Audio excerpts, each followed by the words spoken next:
사랑하는 여러분, 우리 그리스도인은 누구입니까? 우리 그리스도인은 이 세상에 파송받은 선교사입니다.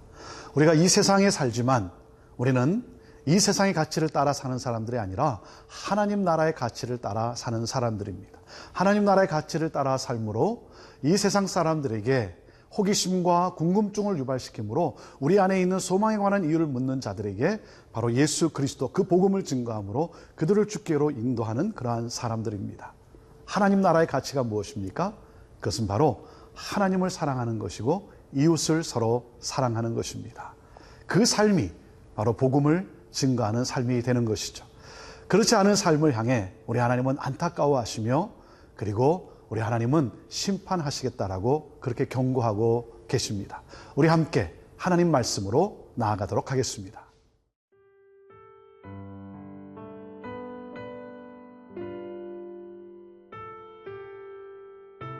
이사야 5장 8절에서 19절 말씀입니다. 가옥에 가옥을 이으며 전토에 전토를 더하여 빈틈이 없도록 하고 이 땅 가운데에서 홀로 거주하려 하는 자들은 화 있을진저. 만군의 여호와께서 내 귀에 말씀하시되 정령이 허다한 가옥이 황폐하리니 크고 아름다울지라도 거주할 자가 없을 것이며 열흘가리 포도원에 겨우 포도주 한 바트가 나겠고 한 호멜의 종자를 뿌려도 간신히 한 에바가 나리라 하시도다. 아침에 일찍이 일어나 독주를 마시며 밤이 깊도록 포도주에 취하는 자들은 화 있을진저. 그들이 연회에는 수금과 비파와 소고와 피리와 포도주를 갖추었어도 여호와께서 행하시는 일에 관심을 두지 아니하며 그의 손으로 하신 일을 보지 아니하는도다. 그러므로 내 백성이 무지함으로 말미암아 사로잡힐 것이요 그들의 귀한 자는 굶주릴 것이요 무리는 목마를 것이라. 그러므로 스올이 욕심을 크게 내어 한량없이 그 입을 벌린즉 그들의 호화로움과 그들의 많은 무리와 그들의 떠드는 것과 그 중에서 즐거워하는 자가 거기에 빠질 것이라.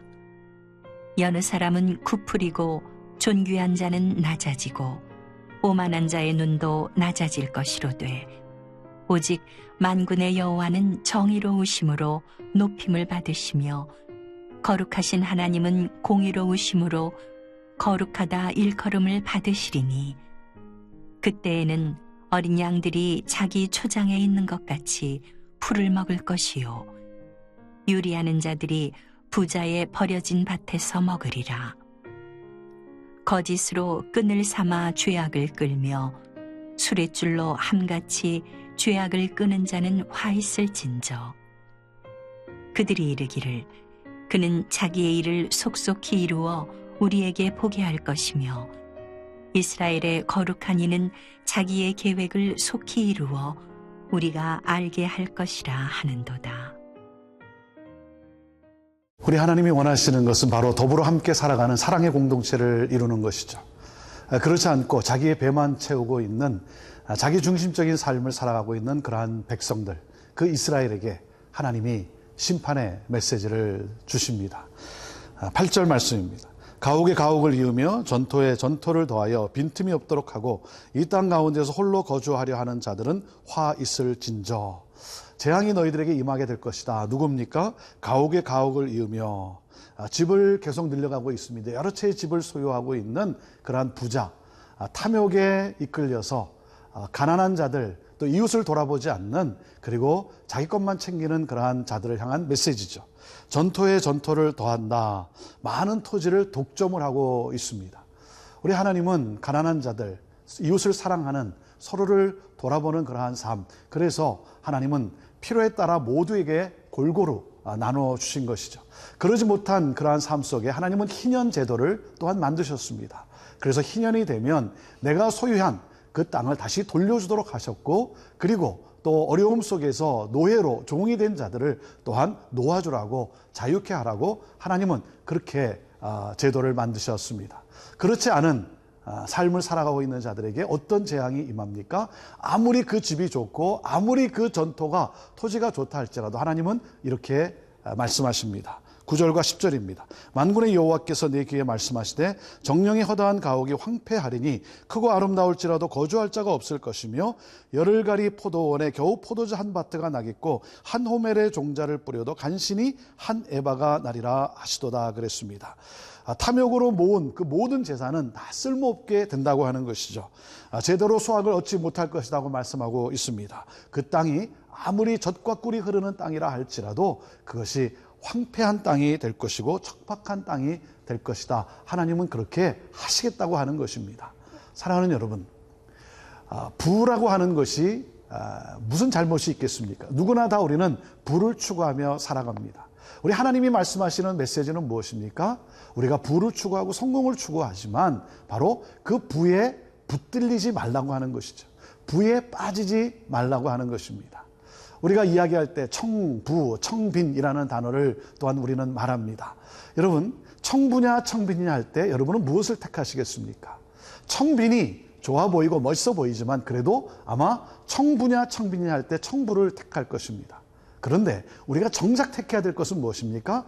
청부와 청빈에서 바로 청을 택해야 한다는 것입니다. 깨끗함입니다. 정직함입니다.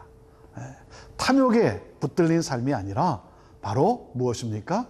함께 더불어 살아갈 수 있는 그런 정직함, 그런 깨끗함. 내 것만을 채우는 것이 아니라 함께 나눌 수 있는 그런 축복의 통로로 살아가는 삶을 말하는 것이죠. 누가복음 12장에 보면 어리석은 부자 이야기가 나옵니다. 그가 재물을 모았습니다. 정말 그에게 복이 임한 것이죠. 그런데 문제가 무엇입니까? 왜 그를 하나님은 어리석은 부자라고 말합니까? 자기 자신만을 위해서 쌓아놓는 것, 그것 때문에 말하는 것, 바로 부에 붙들린 삶이라는 것이죠. 여러분, 저축이 잘못된 것은 아니죠. 그런데 무엇입니까? 저축은 우리의 삶의 목적이 아니라 수단이라는 것입니다. 저축이 목적이 될 때 그것이 바로 탐욕에 붙들린 그러한 삶을 살아가게 되는 것이죠. 함께 더불어 갈 수 있는, 그래서 사랑을 나눌 수 있는 하나님의 뜻을 행하는 삶, 이것이 바로 우리가 늘 기억하고 추구해야 할 삶인 것입니다.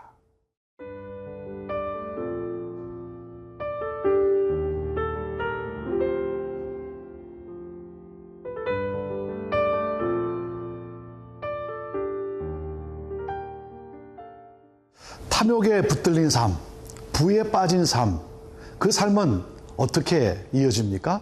바로 사치와 방탕으로 이어진다는 것이죠. 왜 그렇습니까? 이것이 다 내 소유라고 생각하기 때문에 그렇습니다. 이 재물의 주인이 나라고 생각하다 보니까 이것이 내 것이라고 생각하니까 나를 즐기는 쾌락의 삶을 살아가는 거죠. 그래서 이렇게 말씀하십니다. 11절입니다. 아침에 일찍이 일어나 독주를 마시며 밤이 깊도록 포도주에 취하는 자들은 화 있을진저 그랬습니다. 탐욕에 붙들려서 사치와 방탕, 쾌락을 추구하는 삶, 결국 무엇입니까? 하나님을 잊어버린 것이죠. 하나님의 뜻, 하나님의 일에는 관심이 없는 것이죠. 그래서 우리 하나님께서 12절에 이렇게 말씀하십니다.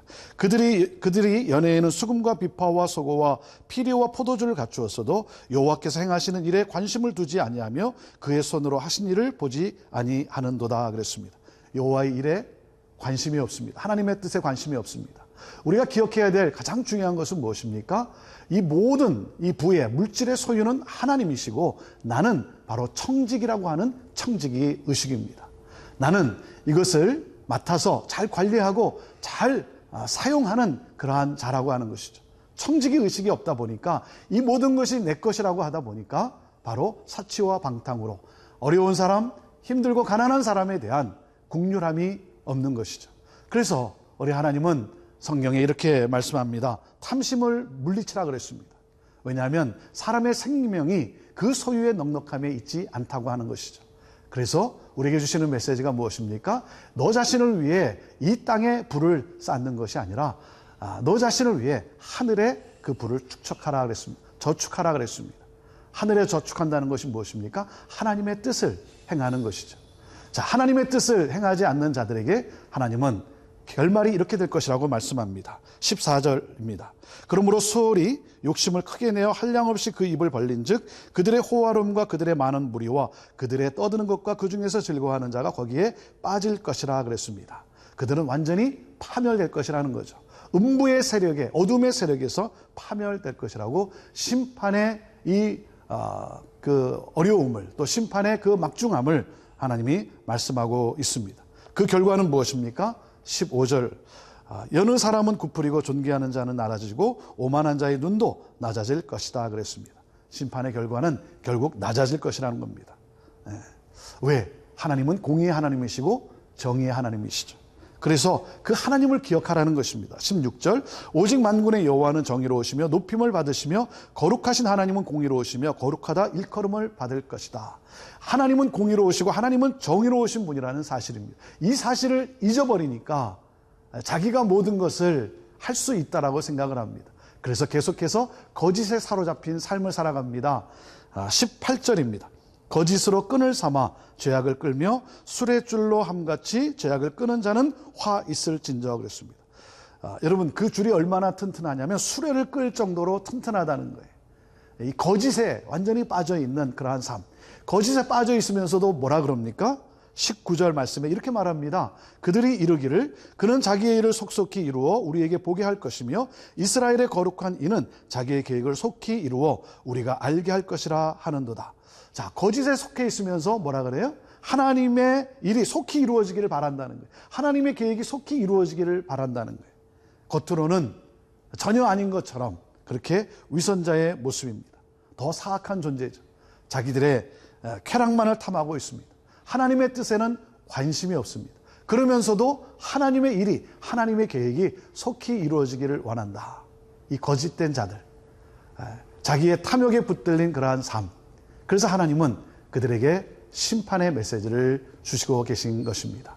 사랑하는 여러분, 우리는 함께 더불어가는 사랑의 공동체를 이루어가야 합니다. 오늘도 하나님이 내게 허락하신 것을 가지고 물질뿐만이 아니라 시간과 내 건강, 내 삶의 모든 것을 통해서 우리가 어떻게 살아가야 됩니까? 나를 통해 하나님의 복이 흘러가기를, 그래서 어려운 자들이, 힘든 자들이 힘을 얻기를 바라는 그러한 삶. 우리는 축복의 통로입니다. 하나님의 뜻을 행하는 사람들입니다. 서로 사랑하는 삶. 그러므로 말미암아 하나님의 부요함이 넘치게 되는, 하나님 나라가 더욱 확장되는 그런 복된 삶을 살아가는 우리 모두가 되기를 간절히 원합니다. 기도하시겠습니다. 하나님이 허락하신 모든 것을 가지고 하나님의 뜻을 행하는, 하나님 나라의 가치를 또 보여주고 살아가는 우리의 삶이 되게 하옵소서. 그러므로 말미암아 서로 모두가 함께 소망 가운데 서로를 사랑하며 살아가게 하여 주옵소서. 이 시간에도 어려움 가운데 있는 하나님, 우리 성도들 또한 그러한 분들 하나님께서 위로하여 주시고 새 힘을 주시고 또 하나님 넉넉하게 채워주셔서 축복의 통로로 살아가는 그 기쁨을 누리게 하옵소서. 예수님의 이름으로 기도하옵나이다. 아멘.